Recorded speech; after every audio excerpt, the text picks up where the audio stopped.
Thank you AcuSpike for sponsoring this video. More on that later. What's up guys, I'm Coach Donny from Elevate Yourself, and I create educational and inspirational volleyball content. Christmas came early this year because we got a brand new AcuSpike machine that just arrived today. And if you don't know the AcuSpike training machine, it's one of the best tools out there that you can use to improve your spiking technique. If you guys remember watching my volleyball practice videos from about 3 years ago, I actually used the AcuSpike machine a lot for my volleyball training with my training partner, Kai. But ever since I transitioned to a new volleyball facility, they didn't have an AcuSpike machine, so I'm so happy to finally bring one to this facility that I can use for my own training and for my own volleyball camps and lessons. Enough talking, now we gotta unwrap this bad boy and put it together. I feel like I'm about to debone or fillet a salmon here. AcuSpike did such a good job wrapping this that it came safely all in one piece. And it's actually really easy to cut apart this plastic to disconnect that long bar. Now that we remove the spine from the salmon, we gotta continue to debone most of the meat now. This is how you fillet an AcuSpike machine. Look at this beautiful piece of machine, red salmon skin. And they're really good about labels. Do not operate the system without adding the 250 pounds to the inside of AcuSpike. See assembly instruction manual for operating. So a lot of good safety tips. Now, assembly instructions, additional parts are found inside the base. So we got the two pieces that hold the ball there. This holds the majority of the balls that feeds into it. And another reminder to make sure we add weight. So we have to counterbalance the whole system. Next, we got to get this guy unwrapped here, the final piece. Before you actually assemble the AcuSpike Team Trainer, make sure that you have a Phillips screwdriver and 250 pounds of weight to counterbalance the machine, which we'll talk about later. And the goal is to remove this whole panel. As I was trying to remove these screws, the machine was wobbling, so it's hard to do that. And I forgot that they actually have wheels with locks on them. So when you're using a screwdriver, make sure you turn on the locks. And now you see how solid this thing is. So I can now have a more stable surface to loosen these screws. Make sure you put all your screws in one area, because if you're like me, you're really good at losing things. Once we remove the front panel, here are the other parts. These looks like the arms that extend, or actually these are the basket holders. These will form into 4 parts to load the balls there. And these are the pads that hold the ball in place as it falls down through the track here. And it looks like these are to seal off and make these areas safe. Now here comes the fun part, loading 250 pounds into that compartment. Now you could use metal weights, but I think if you use metal weights or even rubber plates, they tend to clank around and bang against the metal, so it just doesn't make for a very smooth transition when you're moving the machine. And I actually got this idea from the AcuSpike YouTube channel, where they give a great instructional video on recommendations on how to assemble this machine. And these are only $5 each, and you can grab these at your local hardware store. I got these at Home Depot. So I'll probably put 2 sandbags on each side. And the nice thing about sandbags is that they're flexible. Another reason why you want to use sandbags versus weights, because you see how this has like a triangular shape. Now I'm sure weights would work just fine, but they're a lot more expensive to buy. All right, we got the weights loaded. Now it's time to put the frame back on. Oh, I just noticed this. There's a QR code that you can scan for the assembly instructions. Man, they just make it so easy. Ooh, okay, I did it the hard way. I was trying to secure it from the bottom first, but you gotta slide it in from top to bottom. And I'm sure they give better recommendations on their website. I'm just kind of freestyling right now. So when you're screwing these drivers on, make sure you go at an angle, and then I don't recommend tightening them too tight, because you might have to access this panel throughout the years that you own it. Yeah, see how I'm not pushing it all the way in, just enough for a little give. And if you don't know this already, you want to generally always secure screws on opposite sides at a time. You don't want to do one full side at a time. Otherwise, one side will get tighter and then the other side will be more difficult to screw on. So you want to alternate so that the force and the tension is even as you gradually tighten both sides. All right, we got the panel secure. Once again, screws not too tight. And now it's time to add the top part. So after watching the instructional video on how to learn how to put the top part on, I learned that these plastic bags and zip ties are meant to actually wrap the sandbag so the sand doesn't come out of the sand over time, because they will leak. And then see how sand's already coming out here. So over time this could become lighter. So by the way, shout out to AcuSpike for even thinking about that small detail to make it easier on the customer to not have to refill the sand or to add more weight over time. But my fault for not watching the entire instructional video. Typical me thinking I can just assemble this on the fly. So my recommendation is to make sure you watch the instructional video from beginning to end and don't just skip through it like me, because then you gotta waste time by taking off the panel and then putting it back on. But lesson learned, hopefully you can learn from my mistake.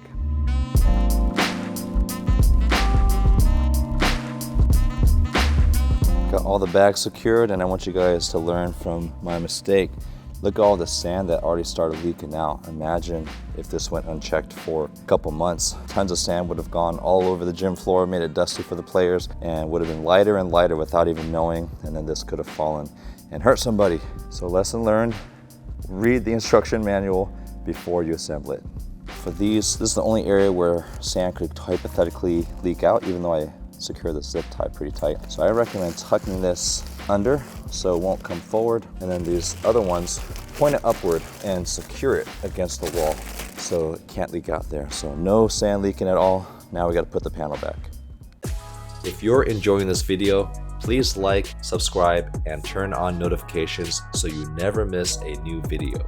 If you want to elevate your experience, consider joining our channel memberships to enjoy exclusive members-only perks like loyalty badges, priority reply to comments, early access to my videos, and more. It's also a great way to directly support this channel so I can keep making great videos for you guys. So thank you for your consideration.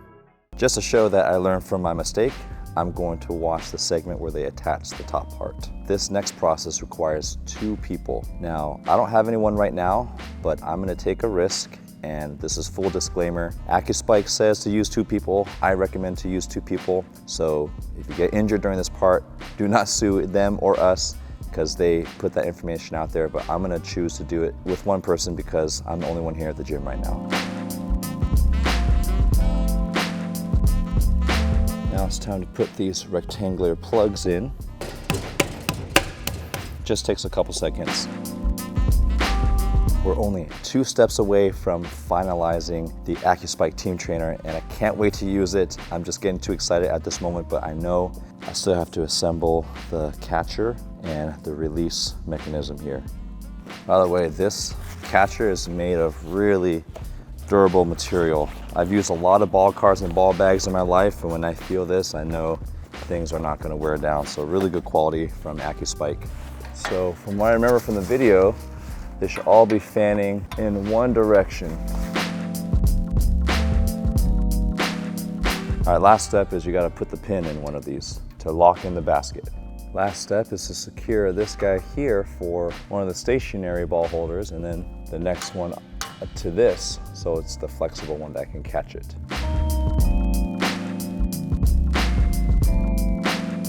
This is kind of in the way. I think the video said to put the flexible one on first and then the stationary one, so another mistake. I did watch the video, I just forgot, but always keep it on reference. Luckily, there's enough flexibility here where I can still tighten this, but I can see how this one can get in the way. All right, look at that. Pretty solid. Do another shake test to see. Now the fun part is we gotta test how the balls unload and reload here. So first we wanna have a ball in here. So that holds it nice and tight. And now we want it to stabilize like this. Boom. Perfect. Look at that. Tested, works exactly like it should. And now let's load the basket. From what I remember working with this machine a couple years ago, you really only want to throw one ball in at a time. I know it's really fun to have everyone just throw like all 10 at a time, but it jams that funnel. So it's a lot more efficient if you just kind of let one roll at a time and just be patient. And especially if you're hitting a lot, this is a good chance to just rest your hitters. Whoa. And work on your setting skills. So maybe you can have your setters try to set into the basket as a way to upgrade. Whoa. As you can see, I'm not a setter. This thing is just loading up. And as I'm loading it, I don't know if you guys can see, I just have a big smile on my face because as a hitter, you just see endless sets. Oh yes, I am so ready. I got so excited, I forgot to actually showcase the coolest part of this machine. It's the crank. And this is what I love about it because you can see the measurements here and you can do it so incrementally. I don't know what increments, maybe like 1 or 2 millimeters at a time, but you can really challenge your hitters. And it just raises so smoothly. You can lower it, and look at this. This is like I think it's a steel cable, super durable. You're not breaking this. This is not some random rope that's just gonna wear down over time. Indestructible. Kind of sounds like a roller coaster. But as a coach, I can't wait to make videos to show you guys how powerful this is to work with hitters that reach different heights. Because maybe for one session, you can do hitters that reach 8'5", have them spike 3 times in a row, then have them rest and then crank it down to 8 feet and have those hitters and just kind of alternate so they can each work on their max reach. By the way, I forgot to talk about this adjustment kit. It comes with extra washers in case the ball does fall through some of the grips here.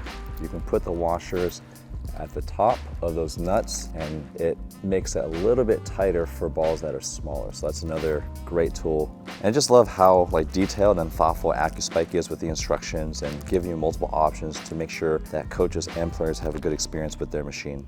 I want to give a special shout out and thank you to AcuSpike for being one of our special partners for Elevate Yourself and providing us with this amazing AcuSpike team trainer machine so that I can improve myself as a player and improve my players as a coach. If you want to purchase your own AcuSpike machine, then make sure you check out their website linked in the description where they have the team trainer, individual trainer, stackable ball carts, and many other great volleyball products to help you take your volleyball skill to the next level. So that took a little over 2 hours to assemble the entire AcuSpike team trainer, but it might take you less time because I had to spend so much time setting up all the camera stuff, the mics. So if you really focus in, you could probably get it done in under 2 hours. And now it's time for the best part of the video. I changed it to my volleyball playing gear with my Go sleeves, Dame 8s, Elevate tank top. Turn the fans on because it's really hot in here. Open the garage, get some nice airflow. And now we're gonna move this. Since I'm an outside hitter, I'm gonna work on some arm swing stuff on the left side. You see how easy it is just to put it in position. High school, middle school athletes could set this up. And time to ride the roller coaster. One easy way to increase your vertical jump is anytime you have a chance to jump on something, make sure you warm up first, don't do this cold. Use that chance to work on your vertical. So I'm a right-hander, outside hitter. First thing you want to put it at the perfect height. And I've used this machine so much that I've actually cranked it to the perfect height. You want your hand to be able to go slightly over the ball. Check your attack position, make sure it's a good distance, and start swinging. Huh?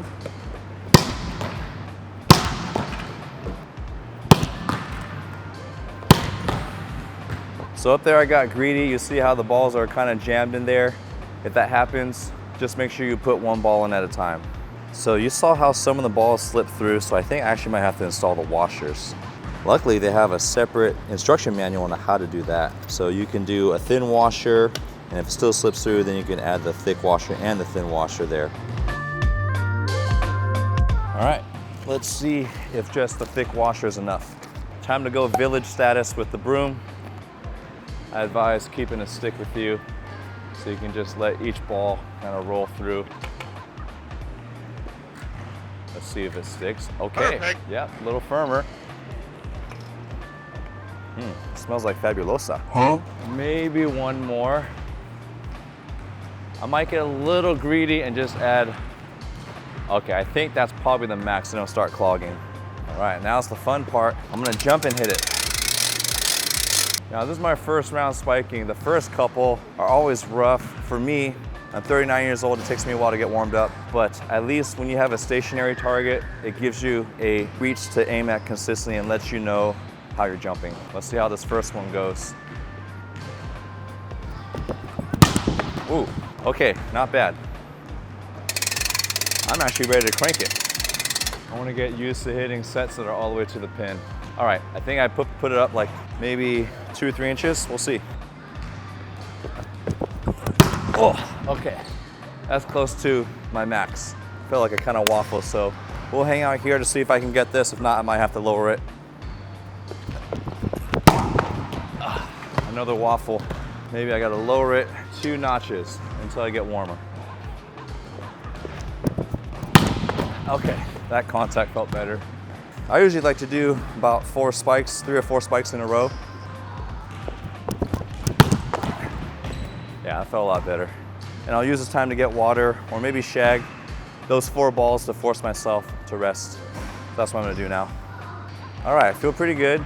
Only 1 ball out of 8 slipped through, which before was better ratio than like 1 every 4. So I could add the double washer, but you also don't want to make it too tight for the ball. You want to be able to swing freely. But we'll go one more round to see if that keeps the ratio, because 1 out of 8 is actually pretty good. Sometimes if you're lucky, the ball will bounce right back and you get to recycle it right away. It's the most efficient drill. Spike, shag your own ball, hit. Okay, no slippage. We got 2 more spikes. Still solid. Woo. You can see on the 4th one, I started to get a little more tired because I totally clipped the net on that one. So now's a good time to take another break. So as I'm resting a little bit more, I want to address one of the most common concerns people have with a stationary machine, whether you're using the shepherd stick where you're holding in place. And the most critical comments people say, that's not the game teaches the game, you can't work on your timing. What I've learned is that people improve the most when they work on specific parts of their game. Especially if you're still learning, just focusing on footwork and doing it slowly and then synchronizing your arms without the pressure of timing the ball is so important, because if you're trying to work on timing, spatial awareness, footwork, and synchronizing arms, you're gonna develop bad habits, because the only way you can spike is by kind of messing it, like doing things in your own way and then trying to hit it over. So this is such a critical tool at all levels. Even as I continue to evolve as a player, I am changing my approach. I am working on specific things. So yes, timing, in my opinion, is a completely separate skill that you do want to work on, but you can't focus on timing if you don't have good mechanics. But I'm gonna show you the last row I like to do, which is just simply challenging your spike reach. A lot of times, no matter how high you jump or how tall you are, it's very easy to get in the habit of swinging low, but you want to work on always trying to swing at the highest point. And it's just a fun way to challenge yourself to continue to exert max intensity. And that's what I love about this machine. I'm gonna do 2 clicks. I don't know if you guys heard that, but 2 clicks. Let's go for that one. And just slowly challenge yourself.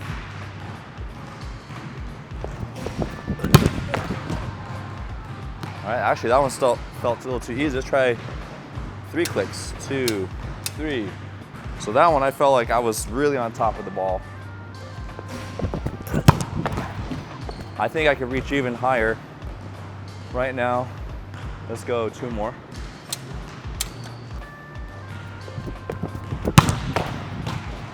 Pretty close to my maximum height. And so once you feel like you are forced to reach at your max, you have the choice between keeping that height and trying to work on getting more on top of the ball, or if you have a huge block, you can crank it up a couple more clicks to work on having a deeper swing and even higher. Woo. That's like just a little bit beyond my max. Let's see if I can get that. Yeah, that one felt good. So you see how that one, I was fully had to extend but I had to drive the ball deep because I wasn't able to get fully on top of it. And when you're hitting against a huge block, you don't want to hit downward. You want to aim into the hands, drive it deep. Now there is a time where you do want to hit downward against no block or a single block, get those more terminal angles. So you get to work on both aspects by just changing the machine just a few clicks.